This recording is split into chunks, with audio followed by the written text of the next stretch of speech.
Hello my software people, that's Medhat Sabry, welcoming you again to Techstamina. In this V-tip or video tip, I'm going to talk to you about a major pitfall usually made by SMBs in selecting their leaders or leaderships in general. Why SMBs? Because usually in the larger enterprises you will find well-established processes for detecting leaders, selecting leaders, and properly for qualifying leaders. So what I'm talking here about is mainly SMBs and maybe startups too. The main consumer of my video will be the HR people and the senior people in these organizations. I don't like actually the HR department nomenclature. Why? Because I call it the people department. This is just by the way. So the first question is, how do SMBs make the selection for their leaderships? And the answer is simple. Selection is done like that. As simple as that. Here is a team, and you need a leader. In at least 80% of the cases, you get the most skilled. You promote him and you make a leader out of him, the most skilled. So the main criteria is usually skill. That's the most skilled, most productive, I may say most obedient too. I will explain that in a minute. That's the big mistake that you make. Why? Simply because in our industry, in our craft, in our profession, especially when we are young, the most skilled people are the most introverted. And let me tell you, that is true by at least 80% probability. So skill alone is not enough. You have to know more about people in order to make them leaders. What do you need to know about that? Well, what you need to know here, you look at this as developers, employees. But the fact is, you have to look at them from a different perspective. They are professionals. Professional is not a skillful guy only. There are 3 layers that make up the professional characters. Let me summarize this because there is a lot to say about it.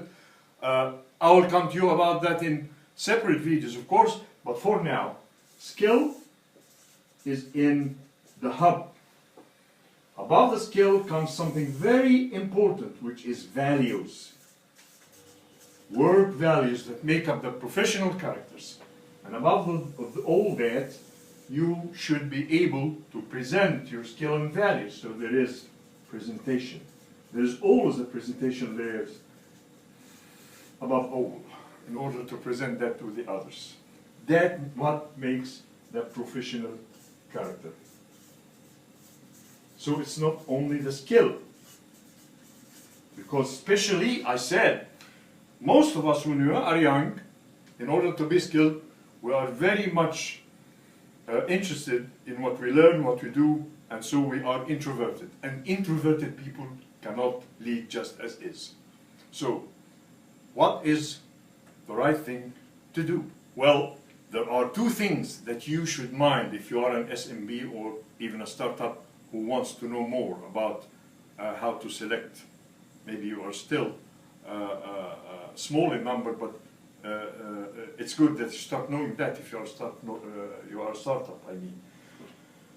First of all, these people have to be subjected some way or another to some training in order to gain this kind of personality, this kind of character, just to get rid of that geeky attitude, which is usually a conjugate to the character of the highly skilled people in our craft.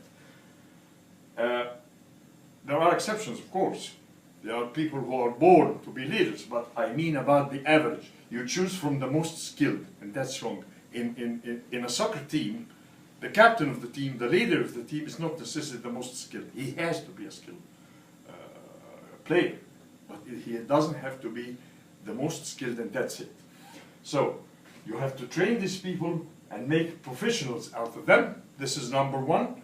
Number two, you have to qualify these people before you give them the experience of leading others. Having professionals gives you a better base to choose from to get leaders. But that alone does not mean that you have the right solution. You must qualify people. So you first have to train professionals to be professionals. Second, you have to qualify them to get that responsibility. Well, before I end this V-tip, there is a very important remark concerning the culture in SMBs. What's the reason for this? Simply because the management culture, not the leadership culture, is still prevailing in the minds of the owners of SMBs. They do not realize exactly what's the difference between leadership and management. And in the management paradigm, in the management culture, your selection is mostly based on the most skilled plus the most obedient. Guys who say yes all the time. You like that. Most of the people like that. Leaders are not that like that. Leaders are not like that. They have their own opinions and they have actually their own solutions. In a leadership culture, the thing is different. You are preparing people to take responsibility and to let others take responsibility, and that's what makes the difference. So I'll see you later on more explanation about the difference between the two cultures and what kind of processes that an SMB has to put in place in order to get a flexible and applicable way of choosing effective leaders. Thank you very much for joining me in Techstamina.com, and please stay tuned.